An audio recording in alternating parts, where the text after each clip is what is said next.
মাননীয় প্রধানমন্ত্রী, এখানে আমি বক্তব্য দেওয়ার কথা না, কিন্তু আমি গর্ববোধ করছি একজন শিক্ষকের সন্তান হিসেবে। আমার পিতা যদি বেঁচে থাকতেন আজকে এই অনুষ্ঠান দেখতেন।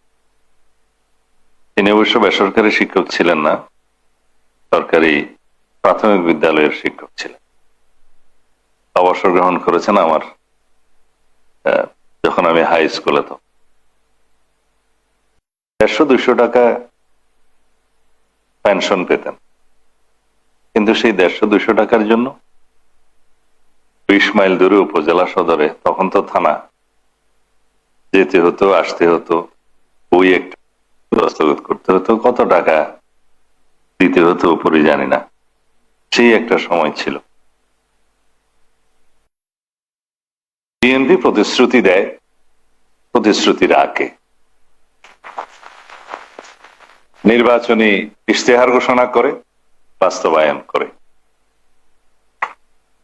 31 দফা দেয়, 32 দফা পর্যন্ত পূরণ করে। এর নাম বিএনপি। আমরা শহীদ রাষ্ট্রপতি জিয়াউর রহমানকে দেখে ছাত্র রাজনীতিতে যোগদান করেছিলাম, কারণ তিনি উৎপাদনমুখী শিক্ষা ব্যবস্থার কথা বলেছিলেন, বেকার সৃষ্টির কোনো কথা নেই। তিনি শিক্ষা ব্যবস্থার উন্নয়নের জন্য, উৎপাদনমুখী শিক্ষা করার জন্য এবং প্রত্যেকটি শিক্ষার্থীর হাতকে কর্মের হাতে পরিণত করার জন্য উদ্যোগ গ্রহণ করেছিলেন। কারিগরি শিক্ষা সহ সকল উদ্যোগ তার সময়ে গৃহীত হয়েছে। সাক্ষরতার হার বৃদ্ধির জন্য তিনি গণশিক্ষা শুরু করেছিলেন। বহু বছর সেই গণশিক্ষা কার্যক্রমের মধ্য দিয়ে যারা জীবনে দস্তখত শিখতে পারেননি তারা দস্তখত করে মৃত্যুবরণ করেছেন। শিক্ষার হার বেড়েছিল। আমার নেত্রী, দেশনেত্রী বেগম খালেদা জিয়া এই বেসরকারি শিক্ষকদের মর্মবেদনা বুঝে সরকারের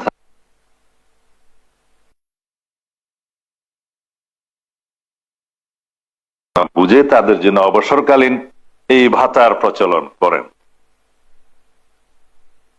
শিক্ষক কল্যাণ ট্রাস্ট তো আছেই। আজকে আমি শিক্ষা সচিবের কাছে শুনলাম যে একজন কমপক্ষে খুব সম্ভবত 6 থেকে 7 লাখ টাকা করে এই অবসর সুবিধা পাবে। 5, 6, 7 লাখ এভাবে। এটা একজন দরিদ্র স্কুল শিক্ষকের জন্য, যিনি গ্রামে বসে আছেন, সেটা অনেক বেশি মাইনে রাখে। এবং বাড়িতে বসে ব্যাংক অ্যাকাউন্টে ইভাইস প্লাস প্লাসে ডিজিটালাইজ পদ্ধতিতে তার টাকা তার ব্যাংক অ্যাকাউন্টে ঢুকছে, 1 টাকাও কোথাও উৎকুচ দিতে হবে না। আপনি বাস্তবায়ন করেছেন। অনেকে গতকালকে বলছে আগামী 2 দিন পর তো সরকারের 180 দিন পূর্ণ হবে, আপনারা কি কি বাস্তবায়ন করেছেন এগুলো দেখে যান বাস্তবায়ন। এটা আমাদের ইশতেহারে ছিল না, এটা 32 নম্বর।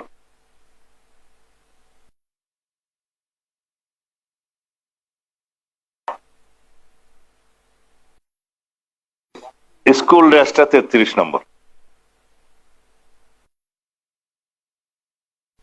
মানে প্রধানমন্ত্রী, আমি আপনার প্রশংসা করতে চাই না, জাতি প্রশংসা করবে, কিন্তু আমি স্মরণ করিয়ে দিতে চাই, আপনি দায়িত্ব নেওয়ার আগেই যে সমস্ত প্রতিশ্রুতি দিয়েছেন, ইশতেহারে নিয়ে এসেছেন, পরিকল্পনা বলেছেন, আই হ্যাভ এ প্ল্যান, আমরা সবাই বলেছি উই হ্যাভ এ প্ল্যান। আপনি কৃষকদের কাছে কথা রেখেছেন, তাকে আপনি কৃষক কার্ড দেওয়া শুরু করেছেন, যার মাধ্যমে তার উন্নত মানের কৃষি পদ্ধতি সে অবলম্বন করতে পারবে, আবহাওয়া রিপোর্ট পাবে এবং ন্যায্য মূল্যে কৃষি উপকরণ সহ সার বীজ পাবে। সেটা আপনি আগামী 5 বছরের ভিতরে পূর্ণাঙ্গভাবে বাস্তবায়ন করবেন, আমরা বিশ্বাস করি, আশাও করি। আপনি এই দেশের দরিদ্র মা বোনদেরকে ভুলেন নাই, বলেছেন ফ্যামিলি কার্ড দিবেন। আমাদের বিরোধী পক্ষরা বলেছে রাখ তোর ফ্যামিলি কার্ড। এখন তারাই প্রতিযোগিতা করছে ফ্যামিলি কার্ড কবে দিবেন। মা বোনরা ফ্যামিলি কার্ড পেয়েছে, আপনি শুরু করেছেন। আমাদের আর্থিক সংগতির সাথে মিল রেখে ইনশাআল্লাহ আমরা পূর্ণাঙ্গভাবে আগামী 4-5 বছরের মধ্যে এদেশের সকল মা বোনদের হাতে ফ্যামিলি কার্ড পৌঁছে দেব। তার প্রাপ্ত অর্থ দিয়ে অর্থনীতিতে গতি সঞ্চার হবে, মানি সার্কুলেশন হবে, বাজারের দ্রব্য সে কিনবে, সেই দ্রব্যের কারণে চেইন ইন্ডাস্ট্রিজ গুলো চলবে এবং ওখানেও কর্মসংস্থান হবে, একটার সাথে আরেকটা জড়িত। এবং বৃহৎ লোন যারা নেয় তারা হয়তো তসরুপ করে, কিন্তু এই অর্থ দরিদ্র ফ্যামিলির কাছে, মা বোনদের কাছে যখন যাবে, সে সেটা খরচ করবে ফ্যামিলির কল্যাণে এবং চেইন ইন্ডাস্ট্রি গুলো গড়ে উঠবে, তার আর্থিক সক্ষমতা হবে, ছেলে মেয়েরা শিক্ষিত হবে, দেশের সম্পদ হবে। এটার একটা চেইন ইফেক্ট আছে। দরিদ্রকে যদি আপনি দরিদ্রই রেখে দেন, জাতির কখনো কল্যাণ হবে না, মুক্তি হবে না।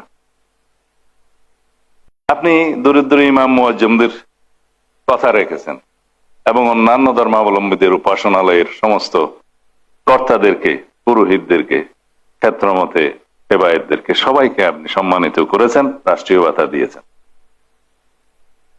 এটা শুধু ভাতা নয়, তাদেরকে একটা রাষ্ট্রীয় স্বীকৃতি প্রদান করা এবং তাদেরকে সম্মানিত করা, সেটা আপনি করেছেন, শুরু করেছেন।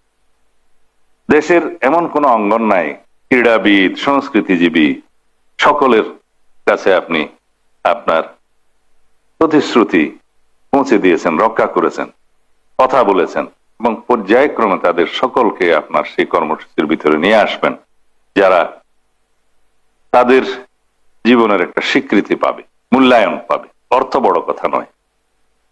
এভাবে পরিবেশ প্রতিবেশ সংরক্ষণের জন্য, দেশের কৃষি উন্নয়নের জন্য, কৃষি উৎপাদন বাড়ানোর জন্য, মৎস্য উৎপাদন বাড়ানোর জন্য, লাইভ স্টক বাড়ানোর জন্য, প্রতিবেশ পরিবেশ সংরক্ষণ করার জন্য খাল খননের মধ্য দিয়ে এবং বৃক্ষরোপণের মধ্য দিয়ে আপনি যে কর্মসূচি শুরু করেছেন, সেটা বাংলাদেশকে একটা সাস্টেইনেবল ডেভেলপমেন্টের দিকে নিয়ে যাবে।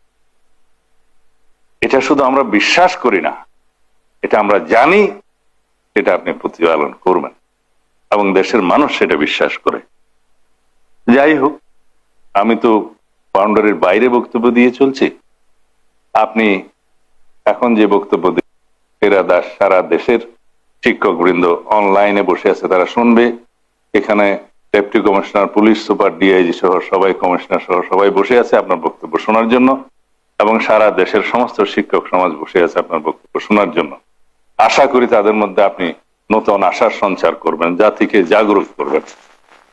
সেই হিসাবে আমরা সবাইকে নিয়ে সবার আগে বাংলাদেশ এই নীতির ভিত্তিতে এগিয়ে যাব ইনশাআল্লাহ।